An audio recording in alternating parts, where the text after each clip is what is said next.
Hello, my name is Zach, and welcome to WorleyTutorials.com. In this video, we are going to be talking about colors again, but more specifically gradients and stroke options.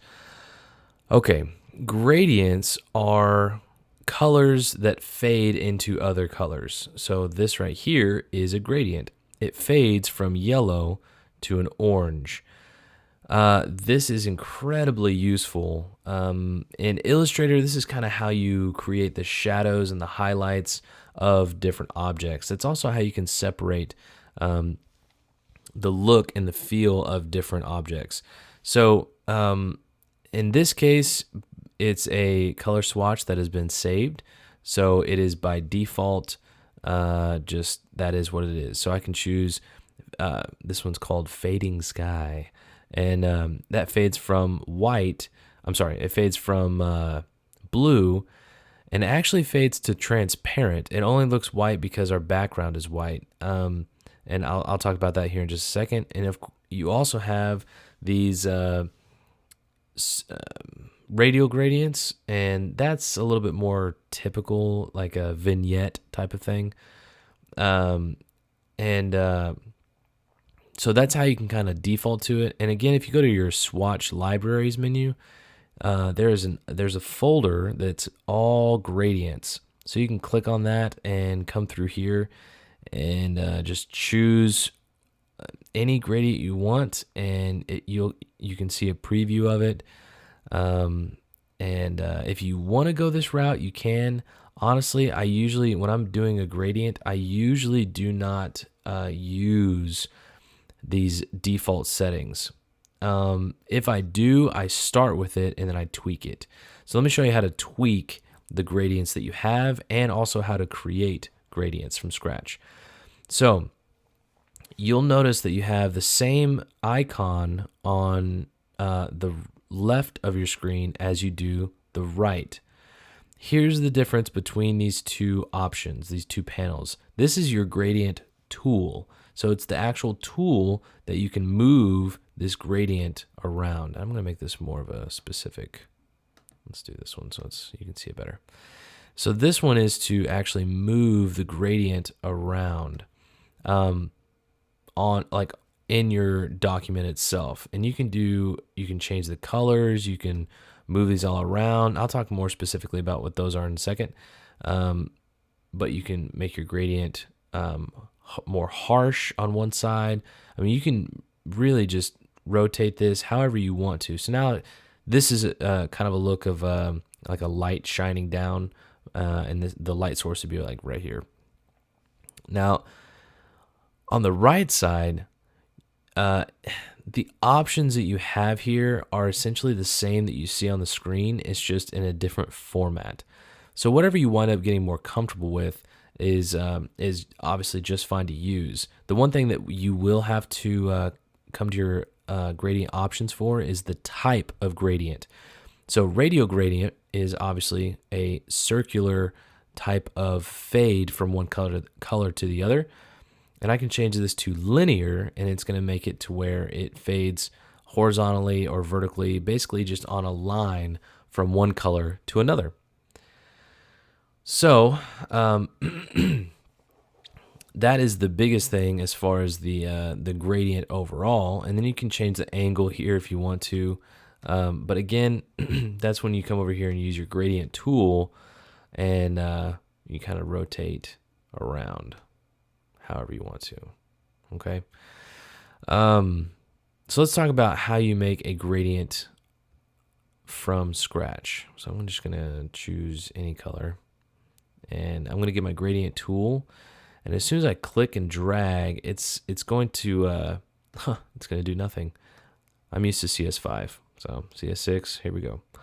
The other option you can do, actually, apparently the only option you can do, is come over here to your gradient options, open this up, and as soon as you click on the gradient slider, it's going to add these little stops, and it's going to create the gradient for you. Now these stops are what the colors that you have chosen. So if you want to add, you have to have two because it's a gradient. It has to fade from one to another. But if you want to add a stop, so if you want to add a color to your fade, then you hover just directly underneath the gradient slider, and you'll see a little plus, and as soon as you click, it'll add a stop. And it puts it as close as it can to the actual color that's already there. So if I click right here, it's going to make it similar to the dark that's right there. So if I want to change the color of this, I simply double click, and it opens it up into my, it's almost like a new swatch. So I can come in here and fade it to red, and you'll see that it happens right there after you change it. So you can do this, and or you can come down here and just kind of guess. You can also use your swatches. So if you have these swatches that are up here in your fill options, then you can simply just click on that, and it's going to fill just the stop with whatever color you choose. So if you come up to your swatches panel and you want to add a new color, then you can do that, and it'll be there for you. Now, while you're with your gradient tool, and if you go to new, you can actually add a new gradient swatch. So let's say I just made this awesome gradient right here, and I want to save it so that I don't have to repeat having to go in there and try to replicate that again. I can go to add new and call it whatever I want, hit OK, and it's going to be right there. So let's say I accidentally switch. I'm like, oh no, oh yeah, I forgot I saved it right here, and it's cleverly called new gradient swatch. Ta-da! So that is how you can add, subtract colors to your gradients. Now, when I click on this swatch, these options down here, the location and the opacity, appear for me. So I'm going to take this one out. So right now, the opacity, which is the transparency of this color, is 80%. If I take it down to 0%, then it actually looks white on the side because it is see-through. So if I had other objects behind this object, then you would see that the behind object right there.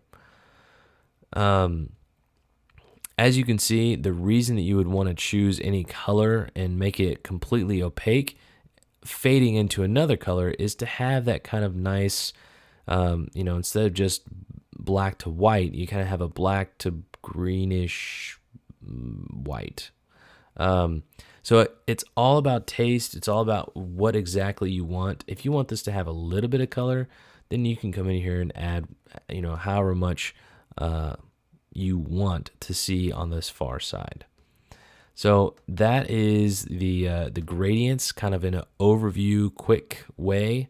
And again, do exactly what I talked about in the shapes and the shape building, and try to discover what these options do by doing one thing at a time. So if you want to add a swatch, you can do it right here. You know this because if you hover for a second, you see the plus symbol, and it's going to add that color. And if I double click right there, then I can change my color right here on my document itself. So it just takes some kind of playing around with it and seeing what you can come up with. The next thing I do want to talk about is the stroke colors. Now in CS6, they added, let's do this. They added this option to be able to make gradients on your stroke. So I'm going to add I'm just going to start with a gradient. I'm going to start with fading sky. I like that. I'm going to size this up so you guys can see it. And you can see that it is actually fading from blue to opaque. So that is pretty cool because you have this option. Now, if you go to, or actually we haven't had this option yet. Now we do. And that's what's pretty cool. If you go to your gradient options, it actually changes a little bit because you have, you're working with your stroke instead of your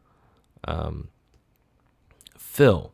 So in order to get these options right here, if you go down to this, the color, I don't even know what this is called,